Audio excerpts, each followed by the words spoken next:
Alright, oke. Nah, kali ini kita akan mulai. Oke, kayaknya walaupun dua orang tidak apa-apa. Welcome Kak Marianci dan Dion. Alright, kita akan bahas. Tapi pastikan bawa Alkitab ya. Buka Alkitab karena ini online Bible study, jadi harus ada Alkitab. Jadi kalau tidak, oke. Kalau tidak kita ya nggak mendapatkan apa-apa. Jadi harus ada Alkitab.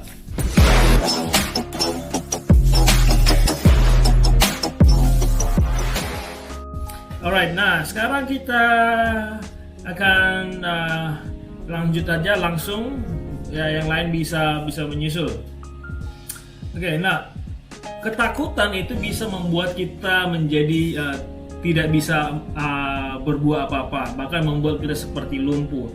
Jadi sering kali ketakutan itu membuat kita nggak tahu mau ngapain, bahkan tidak bisa mau ngapain. Jadi yang mau kita pelajari hari ini adalah bagaimana kita supaya lepas atau bebas dari ketakutan, dan apa yang firman Tuhan ajarkan hari ini mengenai bagaimana kita bisa lepas dari ketakutan itu.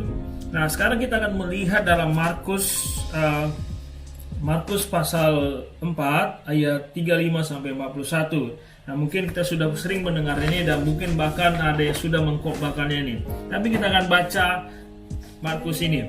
Nah, tapi yang perlu kita lakukan adalah kita dalam membaca ini kita harus menandai, ada yang mau kita tandai, yaitu kita menandai setiap kata murid, atau kata ganti murid kita tandai dengan garis atau di garis bawahi. Oke, di garis bawahi. Dan kemudian setiap muncul kata Yesus kita tandai dengan tanda salib. Dan kalau kita ketemu dengan kata takut, kita tandai dengan, kita lingkari kata takut. Jadi seperti ini contohnya, mungkin bisa lihat. Nah, oke, seperti ini. Alright. Nah, jadi Bible study ini saya memakai buku panduan dari buku Precept Ministry. So ini juga bisa saya live ini dari Instagram. Nah, jadi saya ulang sekali lagi bahwa kita akan baca dalam Markus 4 ayat 35 sampai 41, dan instruksi kali ini adalah kita menggarisbawahi setiap kemunculan kata murid atau kata ganti seperti mereka atau kata ganti murid. Dan kemudian setiap kemunculan kata Yesus kita tandai dengan tanda salib, dan juga kata ganti Yesus seperti dia. Nah, itu juga yang merujuk pada Yesus kita tandai dengan salib. Dan kemudian setiap kemunculan kata takut kita lingkarin. Oke, kita mulai. Sekarang kita baca dalam Markus pasal 4. Nah, Markus pasal 4. Pada hari itu, waktu hari sudah petang, Yesus, nah tandai kata Yesus. Nah, kalau saya katakan tunjuk seperti ini berarti saudara harus tandai. Oke, pada hari itu, waktu hari sudah petang, Yesus berkata kepada mereka, "Marilah kita bertolak ke seberang."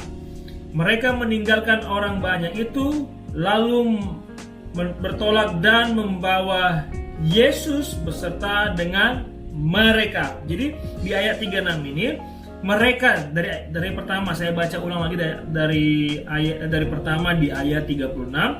Mereka garis bawahi meninggalkan orang banyak itu, lalu bertolak dan membawa Yesus beserta mereka dalam perahu, di mana Yesus telah duduk, dan perahu-perahu lain juga menyertai dia. Dia itu Yesus ya, dia ditandai dengan tanda salib. Ayat 37. Lalu mengamuklah taufan yang sangat dahsyat, dan ombak menyembur masuk ke dalam perahu, sehingga perahu itu mulai penuh dengan air. Pada waktu itu Yesus sedang tidur di buritan, sedang tidur di buritan di sebuah tilam. Maka murid-muridnya, ditandai di garis bawahi, murid-muridnya membangunkan dia dan berkata kepadanya, "Guru, engkau tidak peduli kalau kita binasa." Nah, guru itu ditandai dengan salib karena itu merujuk pada Yesus. dan engkau. Nah, di ayat 39, ia pun bangun. Ia itu adalah Yesus, ditandai dengan salib. Ia pun bangun, menghardik angin itu dan berkata kepada danau itu, diam, tenanglah. Lalu angin itu reda dan danau itu menjadi teduh sekali. Ayat 40, lalu Yesus tandai, ia berkata kepada mereka itu adalah murid, ditandai garis bawahi, mengapa kamu takut? Nah, kamu itu adalah murid, garis bawahi, kamu takut. Nah, kata takut ini lingkari, mengapa kamu tidak percaya? Kamu di garis bawahi. Oke. Ayat 51. Mereka menjadi sangat takut dilingkari dan berkata seorang kepada yang lain, siapa gerangan orang ini sehingga angin dan danau pun taat kepadanya? Siapa gerangan orang ini? Orang ini adalah Yesus, ditandai kata salib, sehingga angin dan danau pun taat kepadanya. Nya itu adalah Yesus tadi.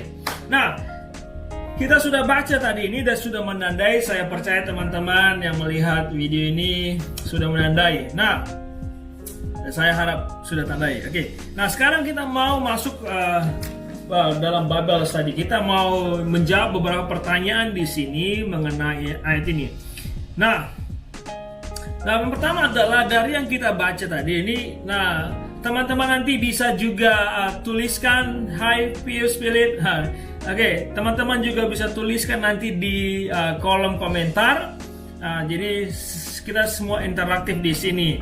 So I hope you Philip you understand because I'm speaking Indonesian now. Okay, right. Alright, sekarang pertanyaan pertama adalah apa yang para murid alami? Menurut mereka apa yang akan terjadi? Nah, yang pertama adalah apa yang para murid alami? What happened with the disciples? So that's the first question. Jadi, what were disciples experiencing? Jadi apa yang dialami murid pada saat itu? Oke, ada? Is anyone want to answer this? What the disciples experiencing? Apa yang dialami murid-muridnya pada saat itu? Nah, yang dialami murid-muridnya itu adalah mereka sedang mengalami badai, right? Jadi mereka sedang diperhadapkan dengan badai. Di ayat 36, mereka meninggalkan orang baik itu lalu bertolak dan membawa Yesus beserta dengan mereka dan perahu di mana Yesus telah duduk dan perahu lain juga menyertai dia. Ayat 37, lalu mengamuklah taufan yang dahsyat dan ombak menyambur masuk ke dalam perahu sehingga perahu itu mulai penuh dengan air. Jadi yes, thank you Dion, ketakutan. Jadi yang dialami oleh murid-muridnya, mereka ketakutan karena air sudah masuk memenuhi perahu mereka. Jadi mereka they are experiencing fear because there arose fears karena ada badai di situ. Nah itu. Nah, pertanyaan kedua adalah apa yang dipikirkan murid-murid pada saat itu? Nah, apa yang dalam pikiran murid pada saat itu? Kita bisa jawab, what did they think was going to happen? Nah, tadi kan mereka takut, mereka khawatir. Nah, kenapa mereka takut? Apa yang dalam pikiran mereka yang membuat mereka takut? Apa yang dipikirkan mereka? Ya, ini kita bisa lihat di ayat 38. Apa yang mereka katakan pada Yesus? Ayat 38 dikatakan bahwa maka murid-muridnya membangunkan dia dan berkata kepadanya, Guru, engkau tidak peduli kalau kita binasa. Jadi murid-muridnya mereka berpikir, mereka akan mati. Jadi mereka berpikir bahwa mereka akan mati di ayat 38. Mereka pikir mereka akan binasa. They were thinking they are going to perishing because what happened with them. Jadi mereka pikir itu mau mati nih kita nih. Makanya mereka membangunkan Yesus pada saat itu. Nah, sekarang pertanyaan yang berikutnya. Right. Di mana Yesus dan lagi ngapain Yesus? Jadi pada saat itu Yesus di mana dan lagi ngapain? Okay. So the next question is, where was Jesus and what did he do? Jadi Yesus lagi ngapain di situ pada saat kejadian itu, dan dia di mana? Ada yang jawab? Oke, Pius, why you don't try to answer? Alright, nah kalau kita melihat di ayat 38 lagi kembali tadi dikatakan bahwa pada waktu itu Yesus sedang tidur. Ya, jadi ya, thank you Dian, bersama dengan mereka ya, dan lagi tidur. Jadi pada waktu itu Yesus itu sedang tidur di ayat 38 di buritan di sebuah tilam. Nah, Yesus di tengah-tengah masalah, di tengah-tengah badai, di mana para muridnya berpikir, ini kita bakalan mati ini. Tapi Yesus di situ tidur, bahkan tidur ya pasti dia tidur nyenyak. Nah, ini yang sangat kontradiksi. Murid-muridnya ketakutan, mereka berpikir mau mati, tapi Yesus tenang tidur nyenyak. Nah, dia bisa tidur tenang nyenyak dalam tidur itu. Oke, welcome si Tampoy, welcome, terima kasih sudah gabung. Nah, sekarang kita mau jawab pertanyaan berikutnya.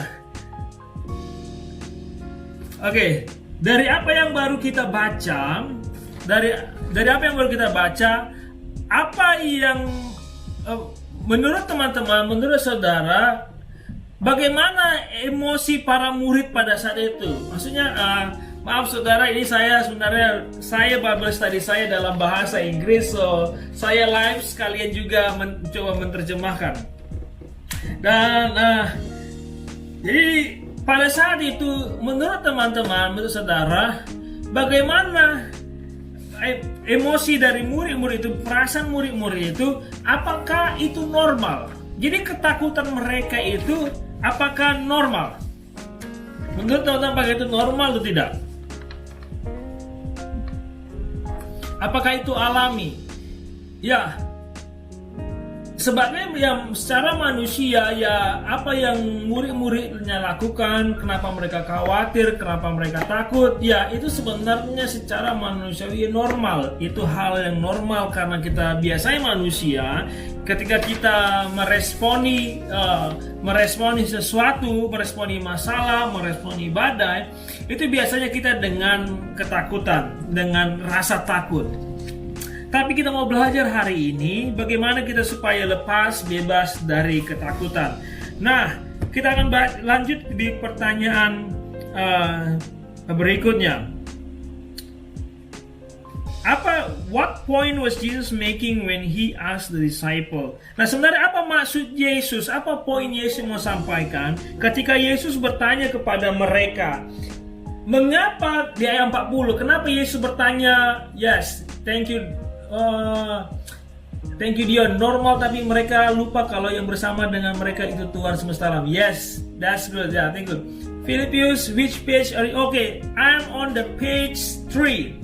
Now on the page 4. Okay, page 4. Okay, kita lanjut. Nah, tadi pertanyaan sajalah, apa poin Yesus? What point was Jesus making when he asked the disciples, why are you afraid? How is it that you have no faith? Jadi Yesus bertanya kepada mereka, mengapa kamu begitu takut? Mengapa kamu tidak percaya? Nah, apa poin Yesus yang mau Yesus sampaikan? Apa yang Yesus mau tekankan dengan pertanyaan itu kepada mereka? Nah, alright, welcome Messiah Sombeng. Oke, nah Yesus yang mau Yesus sampaikan adalah poin Yesus pada pertanyaan itu adalah Yesus mengatakan, hey, aku kan bersama dengan kalian. Why you so afraid? Aku bersama dengan kalian. Kenapa kalian takut? Nah, Yesus mau menyampaikan itu sebab Yesus mengatakan, mengapa kamu begitu takut? I'm here. Karena kalau kita melihat di ayat sebelumnya, di pasal 4 ini, Yesus sudah menunjukkan bahwa Yesus sudah melakukan pekerjaan-pekerjaan mukjizat. Yesus menunjukkan bahwa dia adalah utusan Allah, dia anak Allah, dia mampu melakukan pekerjaan mukjizat. Tapi di tengah badai mereka ketakutan, itu sebabnya Yesus mengatakan, mengapa kamu begitu takut? Mengapa kamu tidak percaya? Dan dalam bahasa Inggris sangat lebih jelas dikatakan, how is it that you have no faith? Bagaimana mungkin kamu tidak memiliki iman? Nah, ini menjadi pertanyaan kita pada saat ini. Di tengah-tengah pandemi COVID-19 ini, apakah kita masih memiliki iman? Apakah kita masih percaya pada Yesus kalau Yesus sanggup membebaskan kita dari virus corona? Yesus mampu membentengi kita, melindungi kita. Nah, kalaupun kita sudah terinfeksi virus corona, apakah Yesus masih mampu? Apakah kita percaya ya Yesus mampu? Tapi pertanyaannya, apakah kita percaya kalau Yesus mampu menyembuhkan kita? Nah, ini yang menjadi pertanyaan bagi kita pada saat ini. Itu sebabnya itu yang Yesus mau katakan. Bukankah Yesus berkata kepada kita bahwa Dia selalu bersama kita? Dan kalau kita merenungkan firman Tuhan siang malam, maka Allah selalu bersama dengan kita.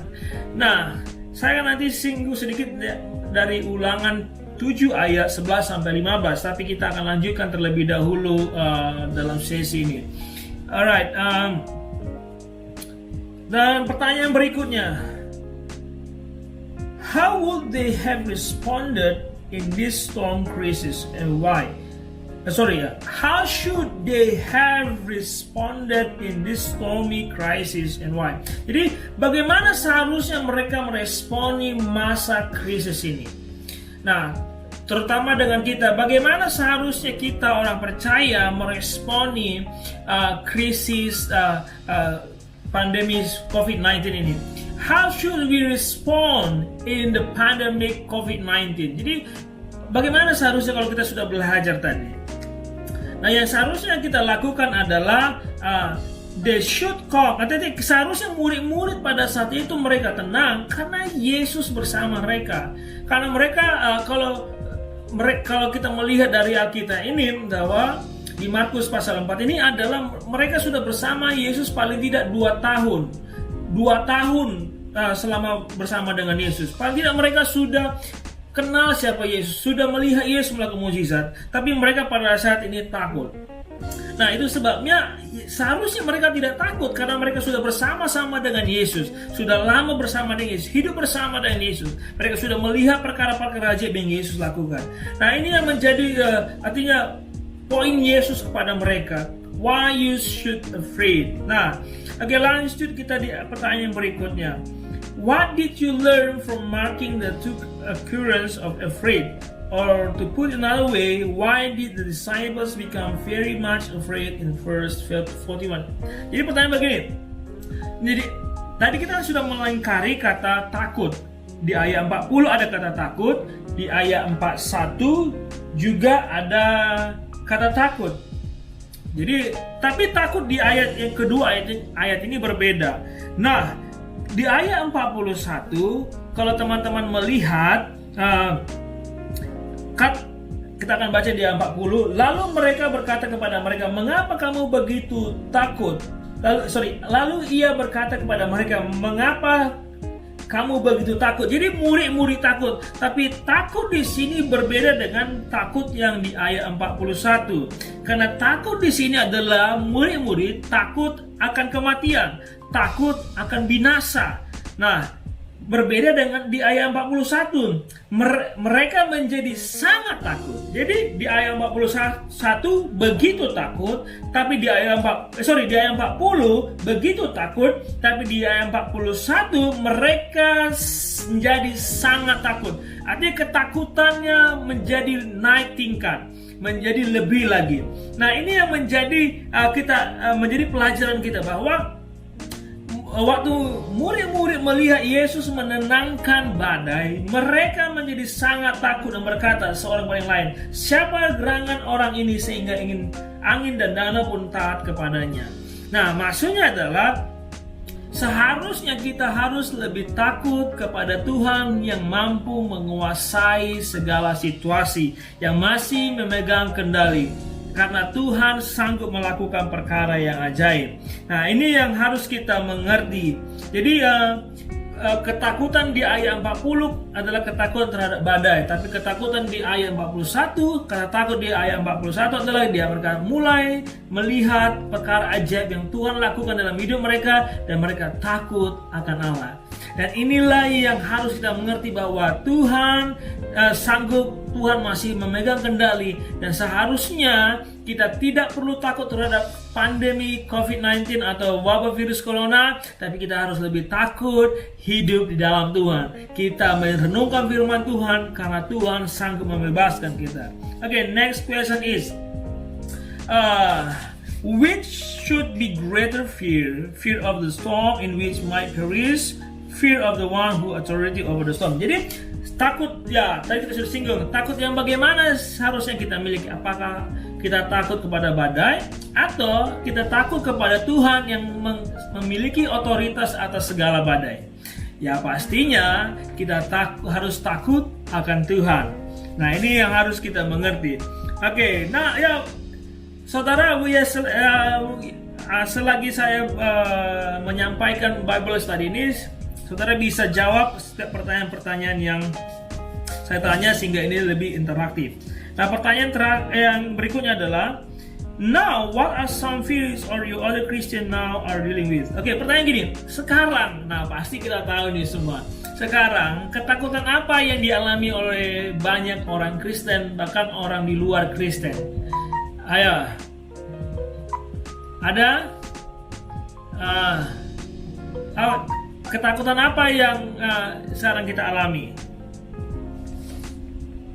Ya, ketakutan virus corona. Ya, kita takut, banyak orang takut. Tapi hari ini kita belajar, kita tidak perlu takut karena Tuhan sanggup membebaskan kita. Dan hari ini kita belajar bahwa Tuhanlah yang satunya harus kita yang perlu takut. Nah, sekarang pertanyaan terakhir ini. Dari apa yang sudah kita pelajari, bagaimana seharusnya kita meresponi terhadap ketakutan yang ada sekarang? Oke, Odion takut tidak ada jalan keluar dari COVID-19. Ya ini semua ketakutan banyak orang. Nah, sekarang adalah pertanyaan terakhir. Nah, bagaimana seharusnya kita seharusnya meresponi ketakutan yang dialami banyak orang?